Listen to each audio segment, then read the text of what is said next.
presencia universitaria, la entrevista.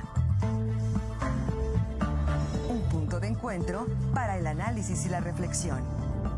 8:17, está con nosotros la maestra en Derecho María Nieto Castillo, profesora investigadora justamente de la Facultad de Derecho de la Universidad Autónoma de Querétaro, quien nos viene a compartir una interesante invitación para un ciclo de conferencias, una conferencia magistral en torno a un tema del cual es usted experta, maestra en Derecho Indígena. ¿Cómo está? Buenos días, gracias por acompañarnos. Días. Muchas gracias, buenos días Marco, Alfredo, muchas gracias por el espacio. Porque sí, efectivamente, el día de hoy vamos a tener una de las actividades que se organizan dentro de esta actividad que tenemos ya en la Facultad de Derecho desde hace varios años. Si me permiten un poquito el contexto. Hicimos una propuesta de tipo académica hace ya alrededor de 11 años, más o menos, 12, 11 años, y lo que intentábamos era sociabilizar con los alumnos de la Facultad de Derecho y en general con los alumnos de nuestra comunidad universitaria, el tema de los derechos indígenas. Un poco en el conocimiento que tenemos de que siempre las facultades de Derecho, la nuestra y otras, han estado como transitado en esta cuestión de un monismo jurídico y pues tendríamos que transitar a esta comprensión de un pluralismo jurídico. Entonces, bueno, se hizo una propuesta de tipo académico y llevamos 10 años haciendo esta actividad que llamamos Jornadas de Derecho Indígena. Estas jornadas han ido transitando, las hemos ido convirtiendo de jornadas a congresos nacionales y ahora ya estamos en este tercer Congreso Internacional, 10ª Jornada de Derecho Indígena. Y en esta ocasión el modelo fue diferente a otros años y hemos estado haciendo actividades mensualmente en la facultad para integrar las actividades de esta 10ª Jornada Tercer Congreso Internacional. El día de hoy, justo, tenemos una actividad donde vamos a contar con la presencia del doctor José Ramón Cosío Díaz, que como sabemos es un ministro en retiro de la Suprema Corte de Justicia de la Nación, que es, bueno, aparte que es una persona muy conocida y que tiene muchas sentencias muy, muy interesantes, pues es una persona que justo empezó a resolver cuestiones de derecho indígena ya hace algunos años y pues contamos ahora con el gusto de su presencia el día de hoy a las 5 de la tarde en el aula forense de la Facultad de Derecho en una conferencia que va a tener que ver con la recién reforma aprobada en materia de derechos de pueblos indígenas. Hoy, 5 de la tarde, aula forense de la Facultad de Derecho, aquí en el campus Cerro de las Campanas, maestro. Es correcto, así es. Vamos a estar acompañando al doctor, la de la voz, que voy a ser la moderadora en la conferencia, y pues están invitados toda la comunidad universitaria, ojalá que nos puedan acompañar.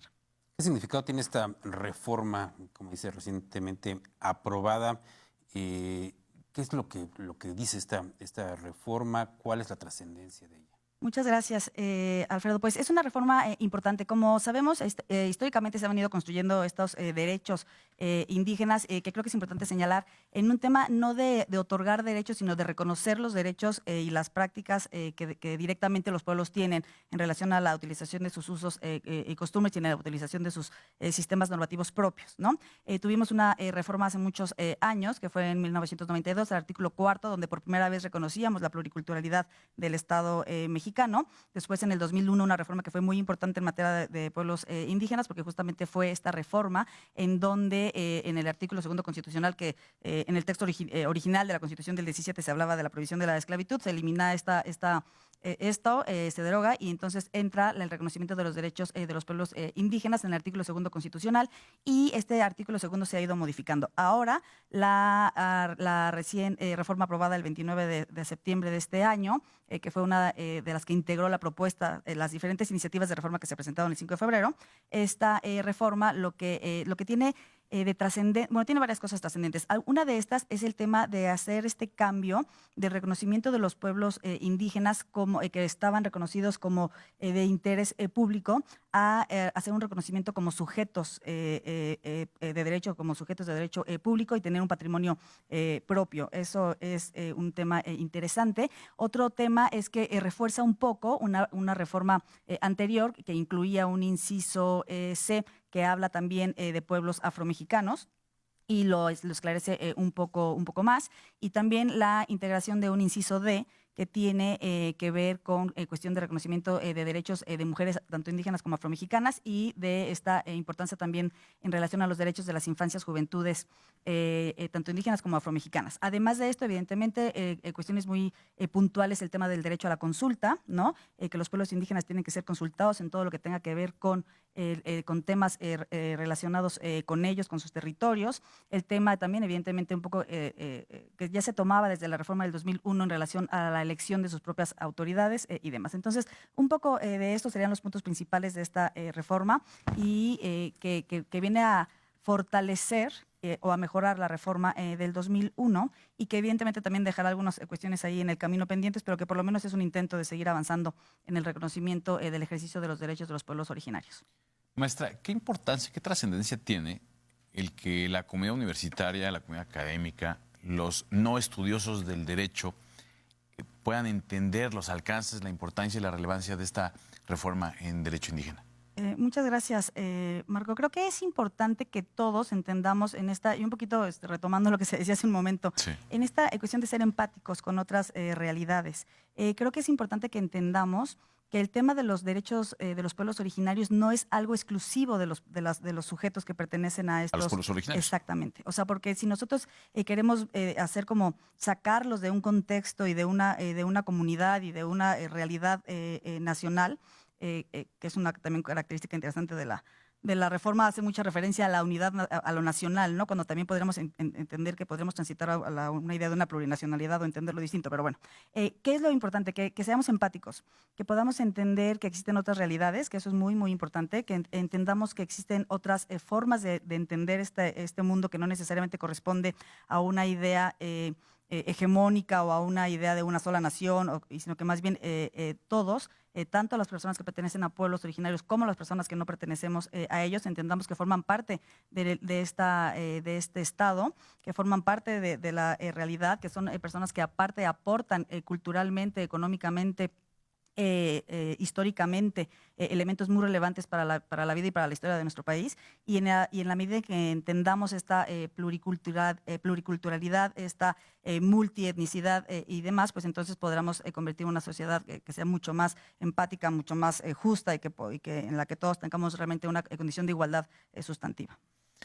Si bien estamos hablando de esta reforma constitucional, ¿le tocaría en algún momento al Estado, a los municipios también entrarle a reformas o modificaciones, ya sea de constitución local, ya sea de reglamentos, que tengan que ver con el derecho indígena? Sí, totalmente. Nosotros tenemos resultado justamente de la reforma del 2001, una ley específicamente que habla de derechos de los pueblos indígenas en Querétaro, pero ahora la reforma, la reciente aprobada reforma 2004 en esta materia, dentro de los transitorios, señala que todos los estados, todas las entidades federativas van a tener que hacer las adecuaciones correspondientes para armonizar tanto sus constituciones locales como las leyes que existan en la materia. Entonces sí, necesariamente, y de hecho marca por ahí un periodo, si mal no recuerdo, de 180 días más o menos, entonces creo que por ahí es que tendríamos que transitar todas las entidades federativas. Y también, aparte de esto, dentro de la propia reforma, dentro del contenido del artículo 2 constitucional, el inciso B hace referencia a las obligaciones que tienen en materia de derechos de pueblos originarios,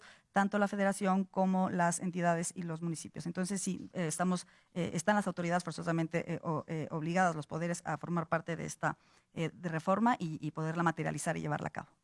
Se nos termina el tiempo, maestra, pero no quisiese omitir la reflexión que estaba generando cuando lo escuchaba ahorita.